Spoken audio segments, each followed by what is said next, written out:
I never thought I'd be that guy, the one who finds out his wife's been cheating on him and can't do anything but sit there stunned.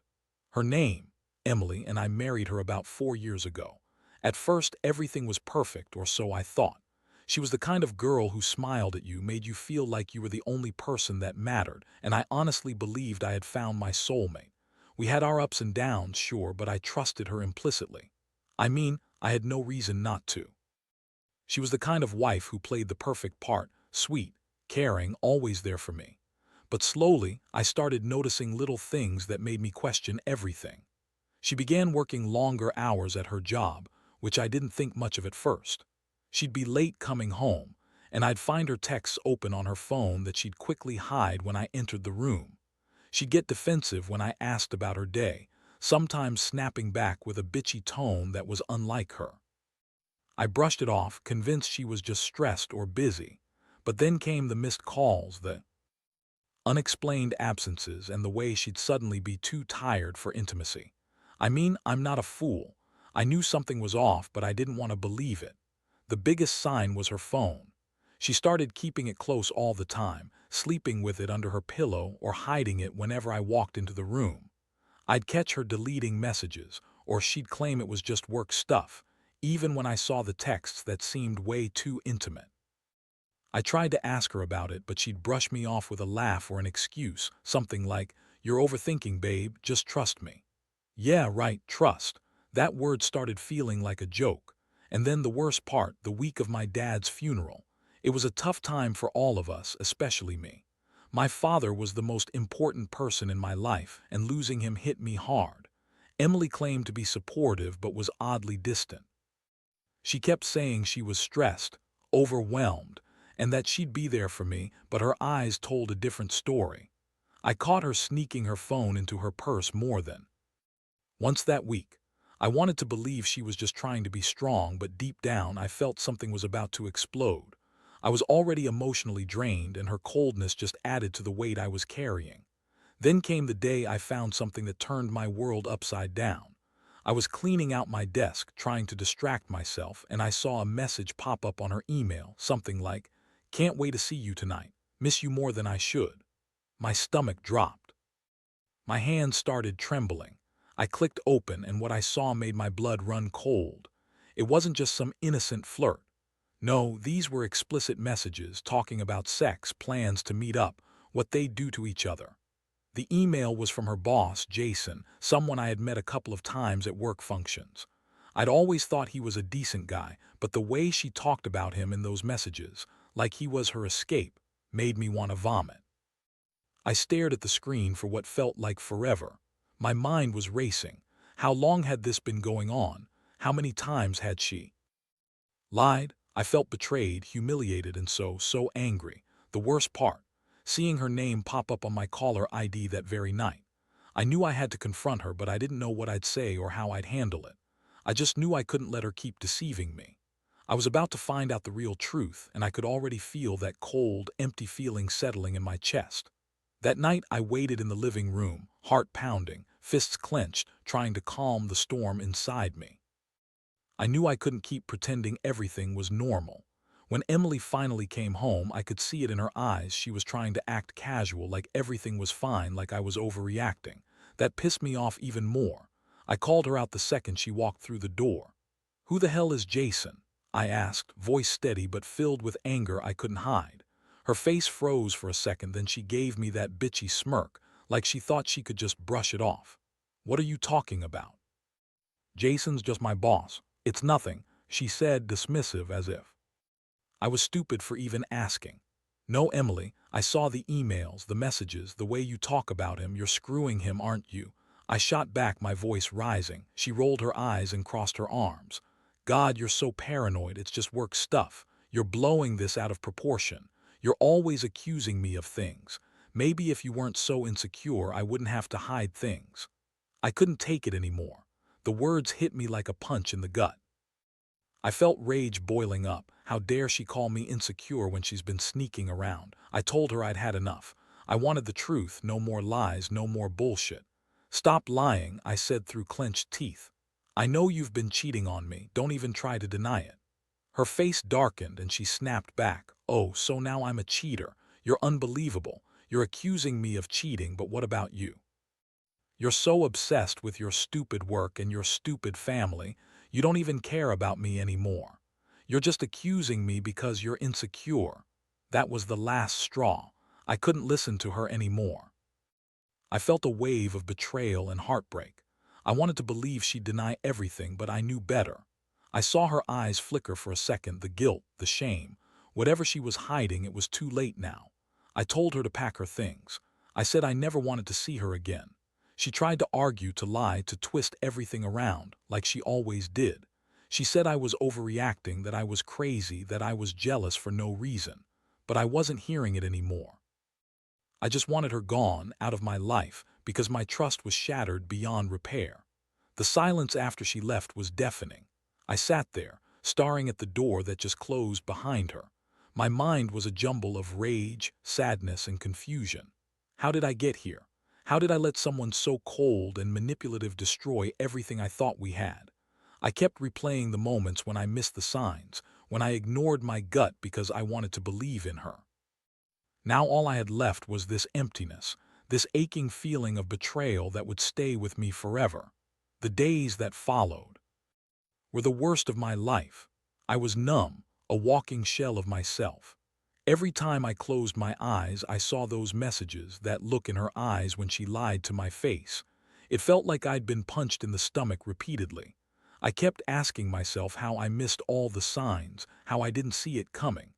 I had trusted her with everything, and she just threw it all away like it was nothing. I suppose the worst part was the feeling of utter betrayal. You think you know someone, and then you find out they've been lying to your face for months, possibly longer. It wasn't just about the sex, though that was a huge part of it. It was about the lies, the deception, the way she constantly hid things, all while smiling at me like she loved me. I tried to reach out to her afterward, hoping she'd admit everything, maybe apologize, but she just kept up the act.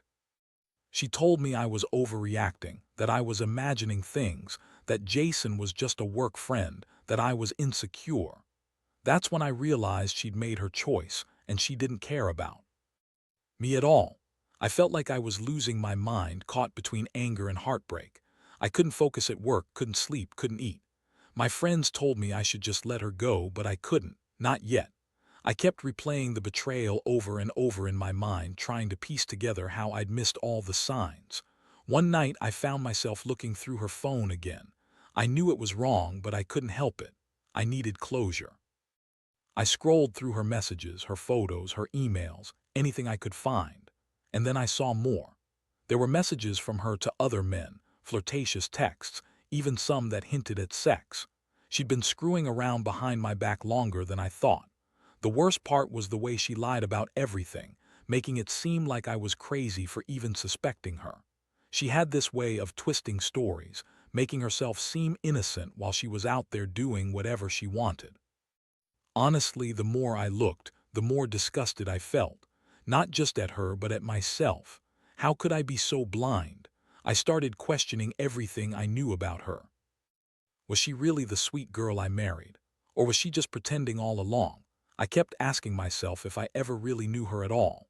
The betrayal cut so deep because I trusted her more than anyone. We had plans, dreams, a future. I thought she was my partner. But now I saw her for what she truly was, someone who lied, cheated, and used me like a pawn in her game. That realization hit me hard. It was like the ground gave way beneath my feet. By this point, I knew I had to do something. I couldn't keep living in this nightmare. I was hurt, pissed off, and feeling more alone than I had ever felt before. I decided to confront her again, but this time with a plan, to get the truth out in the open and figure out what I was really dealing with. I set up a meeting, told her I wanted to talk face to face. The moment she arrived, I was ready, ready to finally hear her lie, or maybe to hear her confess. Whatever it was, I needed closure. I had to face the reality that the woman I loved had been lying to me from the start. It was the kind of pain that sticks with you, the kind that leaves scars you carry forever. When Emily showed up that evening, she looked smug, like she thought she had all the power now.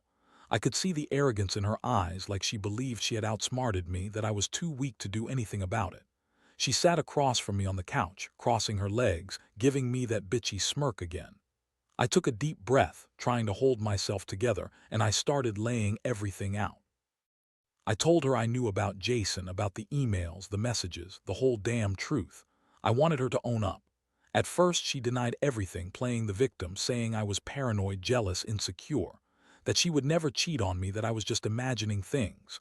She scoffed and threw her head back, saying I was crazy for even thinking she'd do something like that. But I had enough. I pulled out my phone and showed her the screenshots, the proof I'd collected. Her face drained of color. She tried to spin it, saying, "It's not what it looks like." Even though I knew better, she was desperately scrambling, giving me excuse after excuse. She claimed Jason was just a work friend, that they never crossed the line. She said they just flirted because she was stressed and lonely, and that I was just insecure, that I was paranoid because I didn't give her enough attention. I almost laughed. How pathetic she sounded, trying to gaslight me into believing her bullshit. I stared at her, feeling every ounce of trust evaporate. It was like my heart had been shredded into pieces. I knew then I couldn't keep pretending she was innocent. I told her she had to leave, that I didn't want her near me anymore. She got defensive, trying to guilt-trip me, saying I was overreacting, that she loved me, that she'd stop seeing Jason.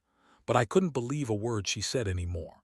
I saw her true face that night, the bitchy, manipulative side I'd always suspected but never wanted to admit. That confrontation was the turning point. I felt a strange mixture of relief and heartbreak. Relief because I finally knew the truth, and heartbreak because the woman I thought I knew had been lying to me. Along, I told her she was dead to me, and she stormed out, screaming about how I was ruining everything, how I was making her out to be a villain. But I didn't care. Honestly, I was just exhausted from the lies, the pain, the betrayal. I knew I had to start healing, but right then, all I wanted was to be rid of her. I wanted that chapter of my life closed forever. After she left, I felt like I had been hit by a truck. The house suddenly felt so empty, so cold without her. I sat down on the couch and stared at the wall, trying to process everything. For days, I swung between pure rage and crushing sadness. The betrayal ran so deep I wondered how I could ever trust again. I kept asking myself, how did I let her do this? How did I not see the signs? All those little lies, the sneaky texts, the late nights. How much was I willing to ignore just to hold on to what I thought was a perfect marriage? I didn't want to fall apart, but honestly, I felt like I was crumbling inside. I had been so blindsided, so naive. It was like waking up from a nightmare, except the nightmare was real and I had lived it. I kept replaying the moment I found out, the moment I saw those emails, the moment she sat across from me trying to fake innocence. My stomach twisted with anger every time I remembered her lying, twisting stories, trying to manipulate her way out of it. I knew I had to make a decision. I couldn't keep living in this limbo. Do I try to fix things?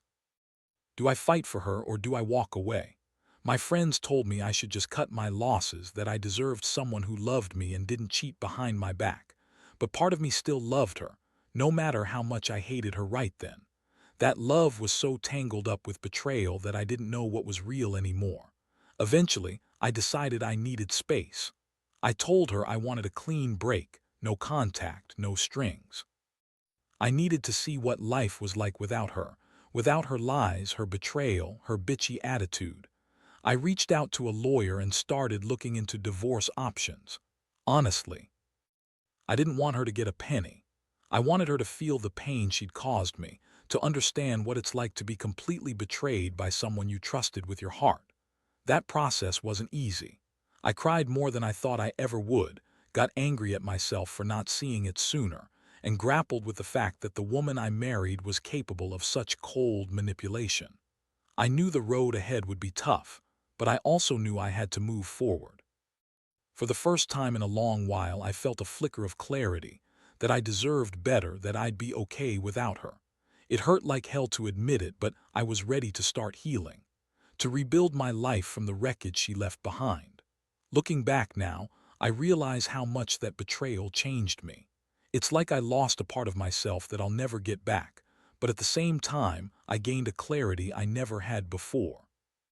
I learned that trust isn't something you should take for granted, and that some people, no matter how charming or sweet they seem, can turn into monsters behind your back. Emily taught me that the hard way. I don't hate her anymore, but I definitely don't love her either. I just feel sorry for the girl she was pretending to be, so full of lies and manipulation, so willing to betray everything we had just for a quick thrill. I hope she gets whatever karma she deserves, but I'm not holding my breath.